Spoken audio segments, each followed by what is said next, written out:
Today we want to talk a little bit more about empirical formulas.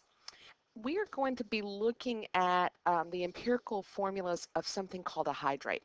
Now, a hydrate is simply a compound that contains water molecules trapped in that crystal lattice structure. Remember, we looked at those crystal lattice structures of ionic compounds, and sometimes water molecules are trapped within that structure. Now, what that does for the compound is often make it highly colored, shiny, prettier when it's hydrated like that.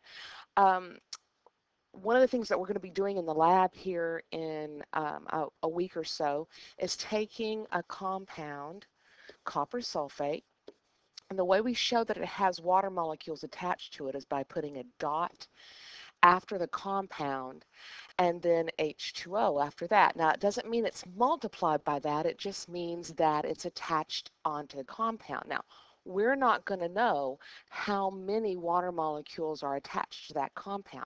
That's what we're going to determine in the lab.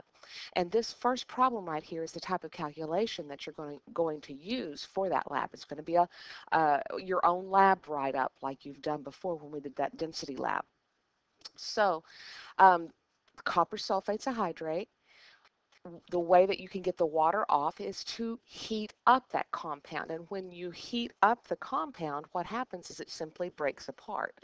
You get the copper sulfate, and then you also get given off as water vapor, you get some number of water molecules. When we heat that compound up, then we split that hydrate up, and we can determine how much the anhydrous compound weighs. Now, the anhydrous compound is the compound without the water. The hydrate, remember, is the compound with the water in it. Anhydrous without the water. Then, of course, you've got the water itself. Now, in this particular problem, we're going to deal with borax powder, and it says that the borax powder has this compound with so many water, some number, unknown number of water molecules attached to it. And we're supposed to determine the empirical formula if the original sample weighs 2.145 grams. Okay, so the original sample is going to be the hydrate. That's the compound with the water. Now we heat it up. The sample after heating with the water gone now weighs 1.13 grams. So this is the anhydrous compound, or the get that spelled right, anhydrous form of the compound. The water's gone. So think about that. How much water would be present then in that compound? Well, if we look at how much it weighed before when it was a hydrate and what it weighs after when it's at anhydrous, I think you can quickly see that we simply need to subtract those values.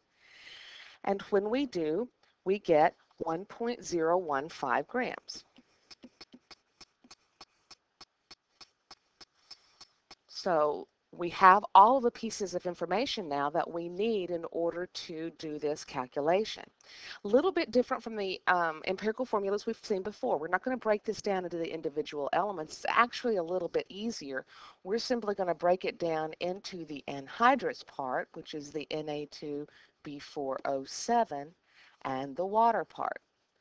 Now you have to read the problem carefully because sometimes it'll give you the water and you have to come up with anhydrous. You just have to read the problem to decide what's going on in that particular problem. This one we had to subtract to find the water. It might happen in another problem that you'd have to subtract to find the anhydrous part of the compound. So make sure you've got those pieces of information before you start. So we have the Na2B4O7. And we've already established that that anhydrous part weighs 1.130 grams and that the water weighs 1.015 grams. So please label those things so you make sure you know that information before you get started.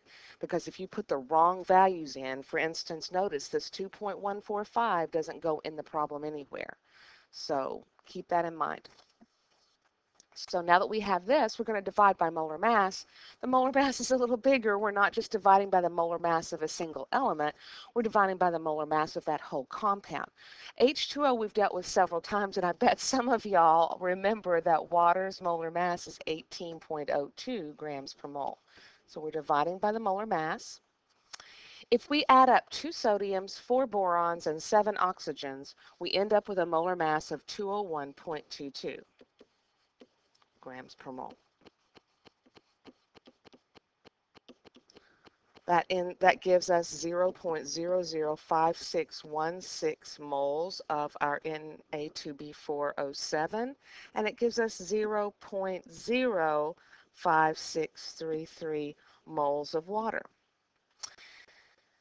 Now, once again, just like in the other empirical formula problems, once we get that mole ratio, it's a mole ratio, but it's not a useful mole ratio. So what we need to do now is to divide both of those numbers by the smallest number so that we can get a ratio based on 1, our lowest ratio based on 1. So if we divide both of these by 0.005616, we find out that we end up with 1.0 actually here on top. Let me do that because I really like for y'all to round that to one place past the decimal, and 10.0 here on the bottom.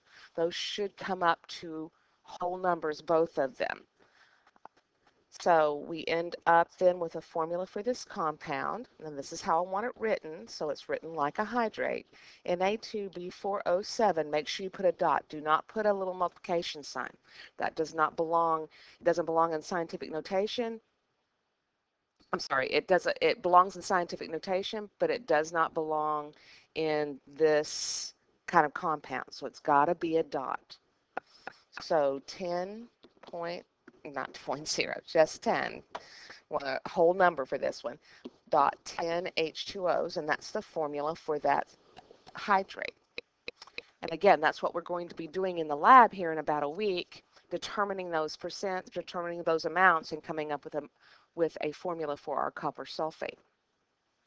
So our last problem here deals with a compound, and it says that the compound has chlorine and titanium.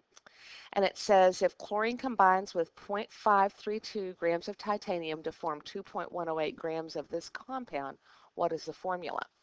Now, once again, guys, it's very important for you to know how much of everything you got. So I suggest that you start out by saying, okay, how much of the TiXCl do we have? It tells us we have 2.108 grams.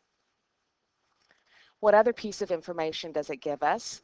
It tells us that the titanium is 0.532 grams.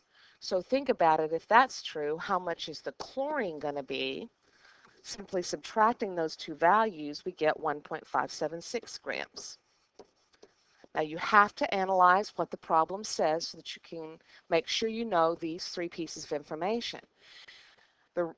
Depending on how it's worded, it may give you both of the elements, or it may give you the entire compound and only one of the elements. You have to be able to figure that out. So with that information, we have now this time, we are dealing not with a hydrate, but with a regular compound. So the titanium and the chlorine have to be split out. We have 0.532 grams of titanium, and we have 1.576 grams of chlorine. Notice something, did we ever use this value? No. Well, I said we don't use the value. We use the value to subtract from to get the chlorine, but we do not use it as part of the empirical formula calculation. So please make sure you read the problem carefully to see where you're going to need those values and where they belong. So dividing now by the molar mass of titanium is 47.87 grams per mole.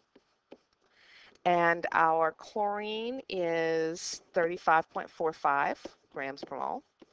So when we divide these out, we end up with 0.01111 moles of titanium and 0.04446 moles of our chlorine. Once again, divide by the smallest number, 0.01111, and we end up with 1.0 for the titanium and 4.0 for the chlorine. So our compound formula comes out to be TiCl4.